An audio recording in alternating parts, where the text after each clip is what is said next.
వృషభ రాశి.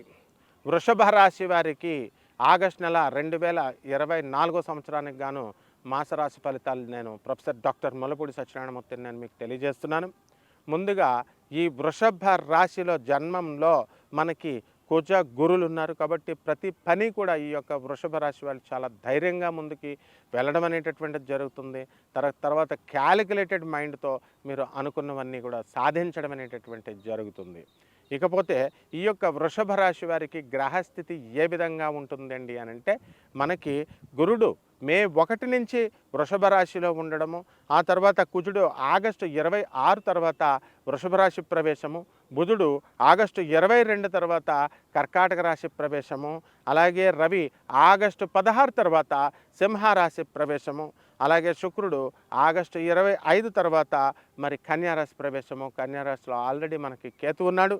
అలాగే శని కుంభరాశిలో, రాహువు మీనరాశిలో ఉండడం జరిగింది. దీనివల్ల ఈ యొక్క వృషభ రాశి వారికి ఎంతవరకు ప్రమోషన్స్ కోసం ఎదురు చూస్తున్నటువంటి వాళ్ళందరికీ కూడా ప్రమోషన్స్ రావడం అనేటటువంటిది జరిగింది. అలాగే మహిళలు వచ్చేసరికి మా అత్తగారులు మమ్మల్ని గుర్తించట్లేదండి, మమ్మల్ని మా ఆడబడుచులు గుర్తించట్లేదండి అని బాధపడేటటువంటి వాళ్ళంతా కూడా మీకు చక్కగా వాళ్ళు గుర్తించడం అనేటటువంటిది మీకు జరుగుతుంది.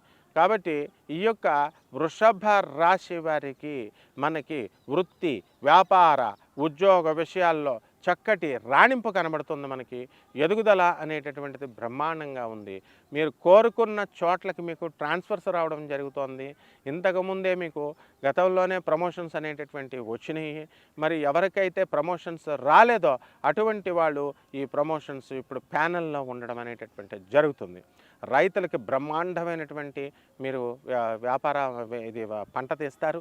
మరి వాళ్ళు చేసినటువంటి పంటకు గాను చేసినటువంటి అప్పులన్నీ కూడా వాళ్ళు తీర్చేయడం అనేటటువంటిది జరుగుతుంది. రైతులు ఖరీదైనటువంటి వస్తువులు ఇళ్లల్లో కొనడానికి అవకాశాలు ఉంటాయి. అలాగే మరి లాభంలో ఉన్నటువంటి రాహు ప్రభావం వల్ల మీకు మెస్మరిజం పవర్ వస్తుంది.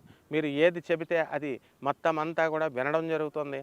అందరూ మెస్మరైజ్ అవ్వడానికి మీకు చక్కగా అవకాశాలు ఉన్నాయి. ఎలక్ట్రానిక్స్ సంబంధించి మరి వ్యాపారాలు, సేల్స్ అండ్ సర్వీస్, ఫోన్స్ కానీ మరి ఈ యొక్క కెమెరాలు, ఈ వ్యాపారాలు అంతా కూడా బ్రహ్మాండంగా ఉంటాయి. అలాగే ఇనుము సంబంధించినటువంటి వృత్తిలో కూడా రాణింపు ఉంటుంది. రాజ్యస్థితిగతుడైనటువంటి శనిగ్రహ ప్రభావం వలన చక్కటి రాణింపు అనేటటువంటిది కనబడుతుంది. అలాగే ఈ యొక్క కేతు గ్రహము పంచమ స్థితిగతుడై మరి ఈ యొక్క శుక్రుడితో కలవడం వలన భార్యకు సంబంధించినటువంటి అనారోగ్యం గురించి ఆలోచించడం అనేటటువంటిది ఎక్కువ చేస్తారు. కాబట్టి ఈ ప్రభుత్వం నుంచి చేయాల్సినటువంటి పనులు ఏమైతే ఉన్నాయో ఆ పనులన్నీ కూడా మీకు పూర్తి కావడం అనేటటువంటివి జరుగుతాయి. మీకు కాంట్రాక్ట్ బేస్లో మరి ఈ యొక్క టెంపరీ బేస్లో అపాయింట్ అయినటువంటి ఉద్యోగస్తులు ఎవరైతే ఉన్నారో అటువంటి వాళ్ళంతా కూడా మీకు ఈ ఉద్యోగాలు స్టాండర్డ్ అవుతాయి. అలాగే ప్రభుత్వంలో ఇంతవరకు గవర్నమెంట్ జాబ్స్ రాస్తున్నటువంటి వాళ్ళంతా కూడా ఆ జాబ్స్లో వీళ్ళు సెలెక్ట్ అవ్వడానికి అవకాశాలు ఉంటాయి. అందుకని రెమెడీస్ ఏంటంటే ఈ రాశి వారికి కేతు జపం చేసుకోండి, కేతు స్తోత్రాలు చదవండి, కేతువుకి కిలోంపావు ఉలవల్ని ఆవు పేడ రంగు ఉన్నటువంటి వస్త్రాన్ని కానీ లేదా చిత్రవర్ణం కలిగినటువంటి అన్ని రంగులు కలిగినటువంటి మల్టీ కలర్డ్ వస్త్రాన్ని కానీ పేద బ్రాహ్మణులకు సోమవారం నాడు ఉదయం 8 గంటలకి మీరు దానం చేసినట్లయితే, కుదరకపోతే 7 గంటలకి మీరు దానం చేసినట్లయితే ఇంట్లో కానీ మరి గుడి బయట కానీ బ్రహ్మాండంగా ఉంటుంది. అలాగే గణపతి మహారాజుకి గరిక గడ్డితో మీరు ఆరాధన చేయాలి. ఓం గం గణేశాయ నమః అనేటటువంటి మంత్రంతో చేయాలి. అలాగే చక్కగా లడ్డూల్ని, తీపి బంధువుల్ని మీరు నైవేద్యం పెట్టాలి. అలాగే అమ్మవారికి చక్కగా మీరు ఏం చేయాలండి అంటే ధూమావతి అమ్మవారి యొక్క యజ్ఞాన్ని, హోమాన్ని మీ ఇంట్లో చేసుకోవాలి. ఈ విధంగా చేసుకోవడం వల్ల మీకు పట్టినటువంటి దరిద్రమంతా కూడా పోతుంది.